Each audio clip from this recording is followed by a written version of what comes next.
Welcome back to Frontier Echoes, where the forgotten tales of the Old West find their voice again. Today's story is one of heartbreak, kindness, and the quiet power of hope, the story of a mother left behind by her own daughter, and the poor cowboy who refused to let despair win. The sun hung low over the horizon that evening, casting long shadows across the empty road leading to the Carson trading post. Wagons came and went, traders haggled over sacks of grain, and a few horses stood tied to the fence, flicking their tails lazily in the heat. Among them sat an elderly woman on a splintered bench, her hands clasped tight around a small leather bag. Her eyes, faded and tired, watched every wagon that passed, as if she was waiting for someone who had long gone. Her name was Martha Ellison. Once a homestead wife, a mother, and a believer in simple miracles, now, she was just another soul forgotten by time. Dust covered her bonnet and her shawl was worn thin, but she sat upright, polite and patient, as if good manners could still change her fate. Earlier that morning, she had arrived in a wagon with her daughter, Clara. The two had come from miles away, running from debts, hunger, and bad luck that had clung to them like a curse.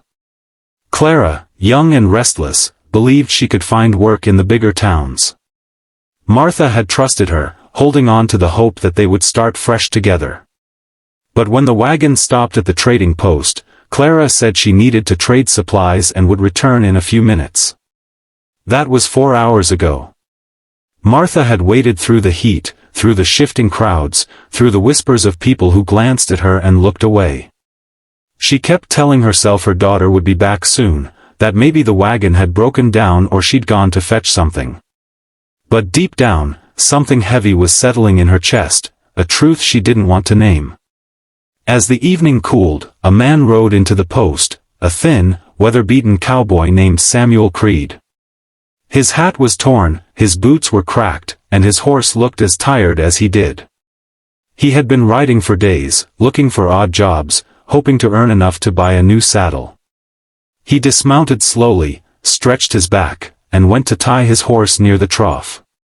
That's when he noticed her, the old woman sitting alone, staring down the road with eyes full of quiet pain. He tipped his hat politely. "Evenin', ma'am." Martha startled slightly, then gave him a faint smile. "Good evening, sir. You waitin' for someone?" "Yes," she said softly, "my daughter. She went to fetch something. She'll be back soon." Samuel nodded, though the worry in her voice told him more than her words. He'd seen that kind of waiting before, the kind that never ends. He walked inside the trading post, traded a few coins for a sack of flour, and came back out. Martha was still sitting there, still looking down that same road. He paused, then approached again. "Beggin' your pardon, ma'am, but the sun's goin' down soon. Ain't safe for a lady to be sittin' out here alone." "I'll be fine," she said gently. "My Clara always comes back. She's a good girl." Samuel looked away, his throat tightening. The truth was clear, the daughter wasn't coming back. Not tonight. Maybe not ever. He sat down a few steps away, resting his elbows on his knees. For a while, they both sat in silence, the kind that fills the air when two strangers recognize each other's loneliness. After a long pause, Martha spoke again. "You from around here, mister?" "No, ma'am," Samuel said. "Been driftin' from one ranch to another. Tryin' to earn my keep." "That's honest work," she said with a faint smile. "Honest work's hard to find these days." "Yes, ma'am," he replied. "But I reckon it keeps a man humble." She nodded. "My late husband used to say that too. He worked the land till his hands cracked. Died doin' it." "I'm sorry to hear that," Samuel said. She looked at him, eyes glistening. He was a good man. Clara was just a child when he passed. "I tried my best to raise her right. But the world's a rough teacher." He didn't answer. The sound of crickets began to rise as dusk settled in.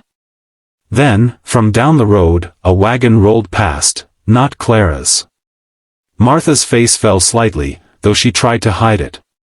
Her hands trembled as she reached into her bag and pulled out a single coin. "Sir," she said, her voice barely steady. "Would you be kind enough to help me fetch a room at the inn? I'll pay what little I have." Samuel hesitated. He could see the silver coin in her palm, the last she had. His gut twisted. He didn't want her to spend it. "Keep your coin, ma'am," he said softly. "I'll help you." She looked at him, unsure. "You don't even know me." "Don't have to," he said simply. "You remind me of my mother."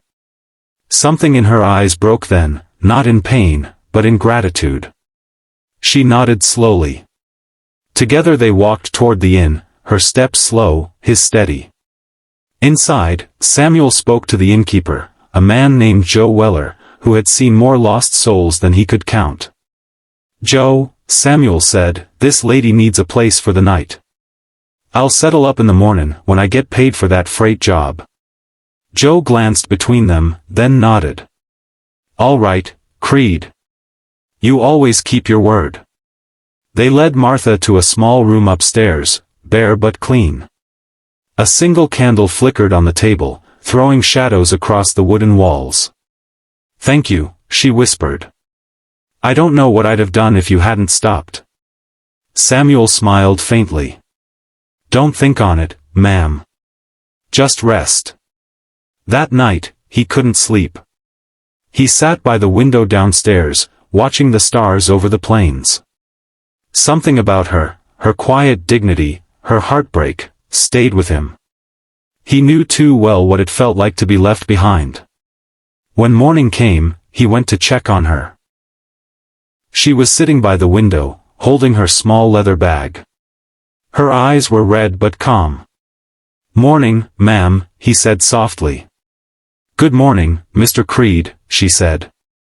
I've been thinking. Maybe Clara had her reasons. Maybe she thought I'd be safer here." He didn't know how to answer. Some lies are kinder left unspoken. "You'll need a place to go," he said finally. "I know a widow outside of town. Keeps a small boarding house for folks passin' through. She's kind, she'd look after you." She looked at him for a long moment, then smiled.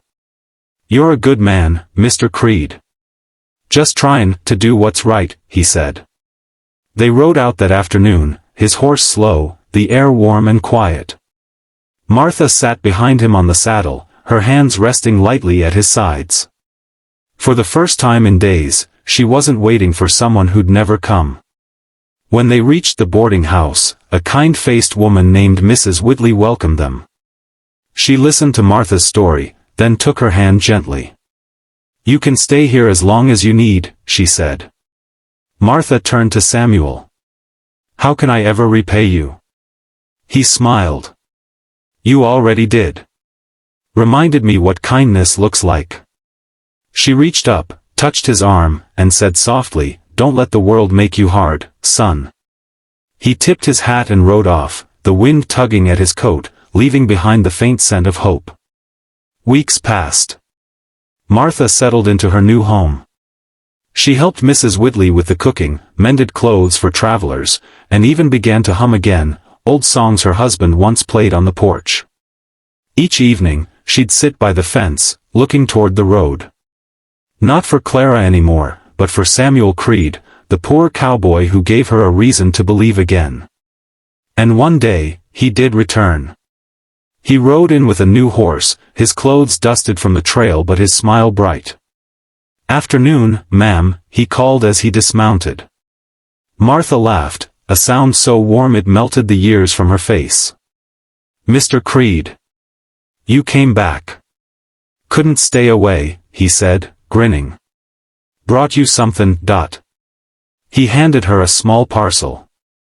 Inside was a simple brooch, a silver flower, a little tarnished but beautiful in the sunlight.